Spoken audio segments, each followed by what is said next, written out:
Is everybody here that was supposed to be here? Yes, sir. We have a quorum? We do, Barely. just barely, yep. Meeting will come to order. This is the Tuesday, August the 3rd, 2021 meeting of the New Smyrna Beach Animal Control Board. We call the roll, please. Rob Leonard, Here? Lori Crane, Here. James Belt, Here. Sarah Weiss has resigned and needs to be replaced. And Mr. Forkheimer just informed me that he is also moving out of the city and will not be rejoining us.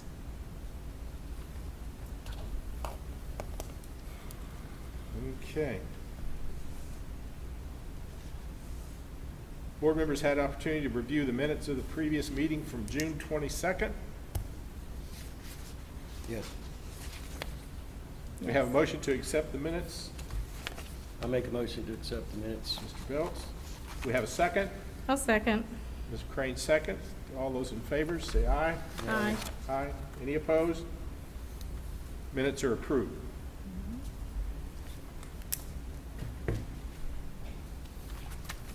Old business. There is none. None. Any new business? None. I'll save my new business for board member comments. Okay. Okay. Staff reports. I have none. The only thing I was going to say is our two members and Ms. Wilk will be sworn in on Friday as an Congratulations, officer. Officer Wilkes. Good deal. Thank you.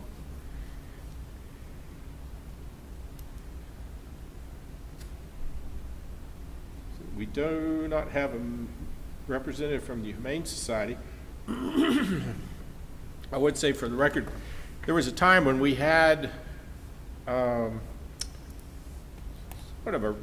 shelter report that was given to the Animal Control Board. And we had kind of gotten away from that. I don't want to get into their business, but I would like to hear from them about intake and adoptions, because we as board members are quizzed about that from time to time for members of the general public. I think it's good information for us to have. And you're just talking about from city limits, right? Not their total Correct. intake or adoptions? Yeah, like I say, I don't want to get into their business, but I would like to have some numbers. Yeah, I was gonna say, I'd have their monthly intakes from the city part, or from the city jurisdiction, so I can do the intakes part. I don't have any information on the adoptions. Okay. When those numbers are good, that's good news, and we all like to hear about it. So if we could get that information, I think that would be good. Ms. Wilkes, I don't know if you are prepared to address it, but the issue of the dog park being closed on Turnbull Street, are you privy to what brought that on and where we stand? It has nothing to do with myself or anything animal control related. From what I've seen, it sounds like that some of the neighbors were complaining to various city entities about it. That's all I know. Well, and that brings me to my point that I wanted to make. There was a time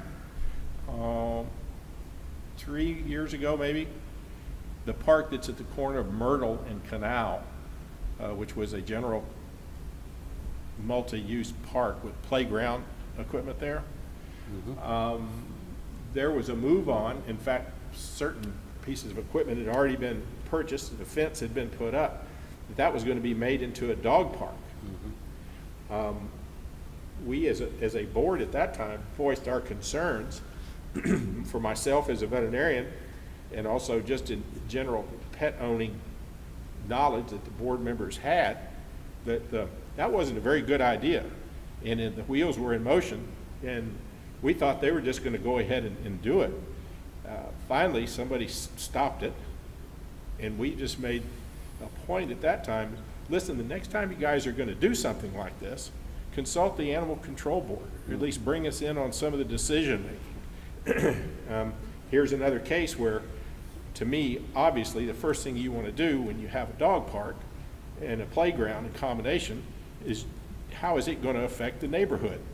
approach it as though you live in that neighborhood, and what questions and concerns would you have? So, once again, I think the Animal Control Board, I won't say we're a valuable asset, but I think we can contribute in having, providing information and input so a responsible decision can be made, and we're not left in somewhat of an embarrassing situation, and maybe alienated some people in the neighborhood. Well, I know that particular park, even before the dog park was added, just the playground part of it, I know some particular people in the neighborhood were not happy with the playground at all either. Like, they would complain when the kids would be out playing on the swing sets or whatever. I don't know if it's the same people or different people, but I know it's kind of, that park in general has been an on and off issue. Yeah, and of course, I think we've all heard the stories about goings on in that place, but that's, I mean, the park was there. I think the converting it into a dog park was ill-advised. Especially after the 50 years it'd been there and it'd been a kid's park the whole time. I played there as a little kid. The one on Canal Street in Myrtle's where I'm talking about. Oh, okay. I was going to say. I'm sorry. Yeah, the one out on Turnbull Street has been a park for, Oh, I know. It's you know, been there a long, too. long time too. I I didn't know. play there as a child, but No, it was. but that's what I was saying about changing that park on Canal. Yeah. After it had been a very popular park for little kids for a long, long time. And then, like you said, it was just overnight. Everybody thought it was going to happen, and then it did. So I don't know what, we don't answer directly or ever appear at city commission meetings to offer input. If I would have known at the time that this was coming before the city, I would have probably offered some input as a citizen, if nothing else. So I don't know what connection we can make so that when something like that is coming before the commission, maybe we would be given a heads up and an opportunity to meet prior to that, to put our feelings and thoughts together on paper and present it at a meeting. That would be my thought. We're not overburdened on this board with a lot. Our business is limited, and when we're dealing with the dangerous dog situation, what we do is very, very important. And I think this would just be an opportunity for us to contribute. Do we have any records of the vote to change on that park that we're talking about when that decision was made, to close that park? Do you know? I do not have any, but whatever happened at city commission, there should be records of Yeah. that. It was a couple of weeks ago. Was it? Mm-hmm. It's Did been you- closed for a lot longer than that now. Yeah, I just read about it in the paper. Yeah, it's been So, closed for probably a good month or so at this point. There wasn't any details on why or? Not that no? I know of. I live by there too,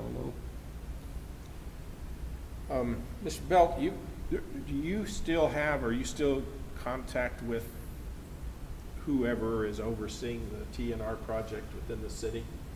Is there Of such a New person? Smyrna? Mhm. No, sir. Is there anybody that's coordinating right now? That's Not that I'm me. aware. Megan would know Yeah, more. I coordinate all of that.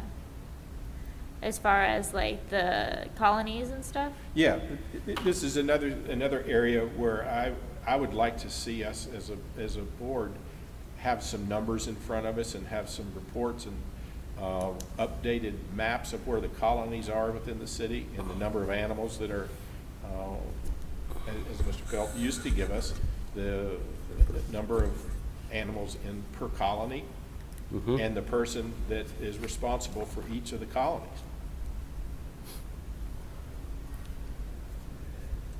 Well, as CCFAW, of course, we wrote the program years ago and introduced it to all the cities. It's always been a small organization with many volunteers, and the originators of the 501c3 are now pretty much retired. Now, they still do it, but what has seemed to evolve is kind of like Daytona has, and they do it themselves. And as Megan says, you give traps out and take cats to the clinic or anything like that? No, we don't provide transportation. If we have traps available, I will loan them out. For TNR? Yeah, for TNR, if we have some available, I will. And then other than that, they still register the colonies through Pat. Pat sends me Yeah. an email with the colonies and how many cats and the caretaker and all of that information. And then whenever we get the billing from Redinger, I go through, double check, make sure they're all registered colonies and that kind of thing. And then I put the cats on like a spreadsheet to keep track of the number of cats we have going every year. So Redinger is doing all the sterilizations and they bill the city? Yes. Be another. Yeah, they can give us a report on that too. A report, dollar-wise? Yeah, I can have that next time. Yeah, okay, I'd like to see that, thank you. Yeah, I know off the top of my head, I know the allocated budget the city puts out every year is 10,000. Off the top of my head, well, not including this month, but last month, we are floating around only using about 1,500 of that so far. And that's the Out of how much? Out of 10,000. I'd say there's a surplus there. Yes. Well, that's And like, this year I've been in school a lot too, so I haven't been able to be as proactive as I have been in the past. So who is your contact person? How does this happen now? My contact person with who? For what? Well, it's not CCAW anymore. Yeah, I correlate with Pat. Oh, so She's the one who so sends she's still- me. Okay, so she's the Yeah. person that, Any updated colony information, new colonies, all of that, she sends me. And then Redinger sends me the bills every month. what has evolved over time is the cities have pretty much, like Daytona, has supplemented the program by doing it themselves. Now, Daytona is the highest user of clinic services in Volusia County, not because animal control does TNR, it's because a majority or a large amount of citizens in Daytona Beach do them themselves at Redinger Clinic, like you say. We don't work, Daytona ACOs don't work with Redinger, we work directly with Halifax. They fix our cats at Halifax, but it's just a small amount. For instance, last year we had 686 that we fixed, but the residents fixed 1,800. Yeah, So- the residents do all, And that's the way it was Do all designed a of the long time ago. program. When we first sat down and wrote it, it was designed that way for a volunteer. yeah. The only reason we ever registered colonies to begin with was because the cities wanted to know where the cats were. Well, And it's they nice were knowing only where willing the to do cats it. are when if there's a problem or something comes up. It's Yeah. nice to know where they are, to be able to make a phone call Yeah. to the caretaker, be like, hey, listen, this is what's going on, or whatever. Well, see, what I do, I get a complaint, and then that's where I get the business from, the complaint, because the complaint, they always know where the cats are coming from. And then I always tell the person, if you're feeding the cats, let us help you, and then they're the ones who do everything. They trap them for us, we just pick them up and bring them back, basically. Yeah. So, that's what it's sort of evolved.